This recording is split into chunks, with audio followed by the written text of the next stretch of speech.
Hi, good morning. Maayong buntag, Cebu. Maayong buntag. May nagtatanong sa akin na viewer or nagchat sa akin, nganong mas gipili man ako ang Manila kaysa sa Cebu. Kasi yung sabi nila, yung pwede kikitaon daw na ako diri dito sa Manila, pwede ko namang kitain dyan sa Cebu. So, okay, sasagutin ko yan. Okay?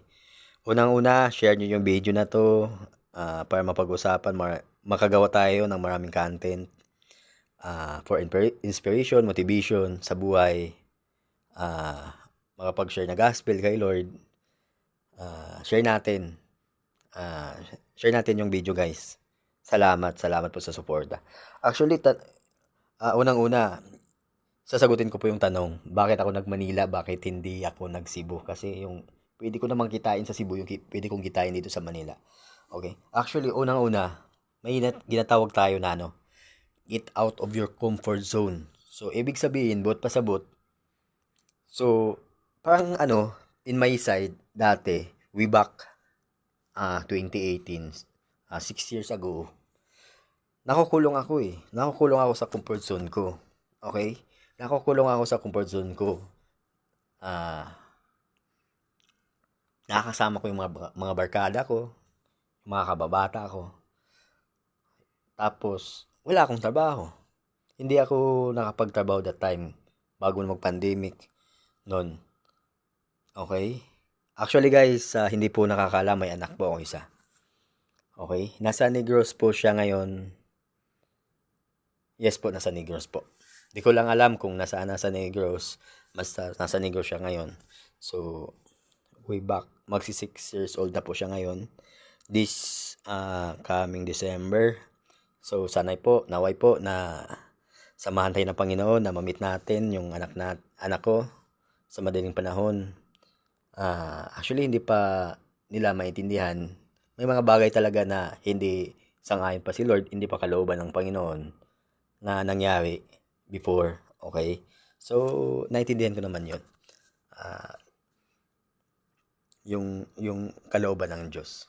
Wala naman talaga natin hindi naman talaga natin kalooban kung kalooban lang natin yung masusunod, hindi, malulugi tayo kung kalooban natin ang masusunod. Mas okay yung kalooban ni Lord yung masusunod sa buhay natin. Hindi kalooban sa sarili mo, sa sarili ko. Alam mo bakit, kapatid? Kasi pwede kang ipahamak ng sarili mo. Okay? So, unang-una, bakit ako nag-Manila? May ginatawag tayong get out of your comfort zone. Comfort zone. Okay? Ito yung lugar kung saan nako-comfort ka, nakukulong ka. 'Di ba? Nakukulong ka sa pwedeng kasalanan, pwede din sa pamilya, 'di ba? Parang wala kang peace of mind, hindi ka makapagplano ng maayos kasi nga nakukulong ka. Parang yung isip ko dati, yung sarili ko dati, parang wini-waste ko yung time ko that time. Okay? Wini-waste ko yung time ko that time. Kung wini-waste mo yung time mo, ibig sabihin, wini-waste mo din yung buhay mo, kapatid.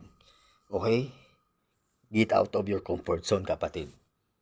Kasi dito, pag nakikita mo yung sarili mo, pag lumabas ka kasi sa comfort zone mo, lalabas yung tunay na ikaw eh. Yes, lalabas na tunay na ikaw, kapatid. At saka ang yung kagandahan dito, yes, nagtatrabaho po ako dito para sa pamilya unang-una. Para at the same time, may negosyo po kami ng asawa ko.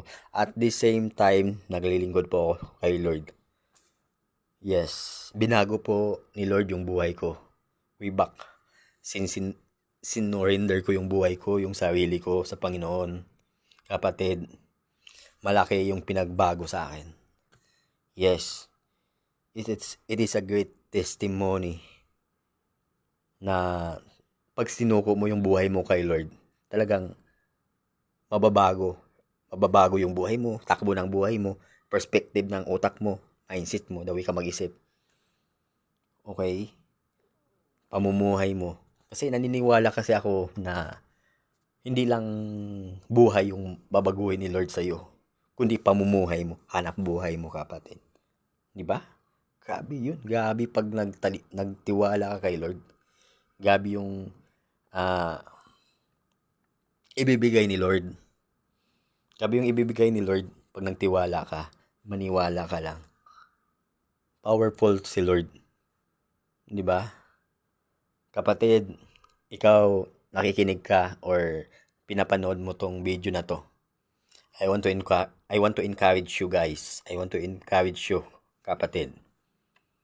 Lapit ka kay Lord. Lapit ka kay Lord. Get out of your comfort zone. Kasi hindi ka lalago dyan, kapatid. Ikukulong ka dyan. Ikukulong ka. Comfort zone. Get out of your comfort zone. Kasi lalabas yung the best in you eh. The best in you. Yung tunay na ikaw, lalabas eh. Tama po yun.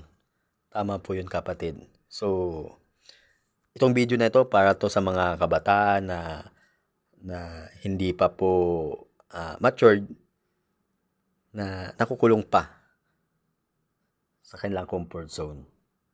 Okay? Okay lang makulong ka sa what I mean is paglilingkod sa Panginoon. Wag lang doon sa paglayo sa Panginoon. Okay? So, yun lang, kapatid, sa umagang ito, and God bless. Bye-bye.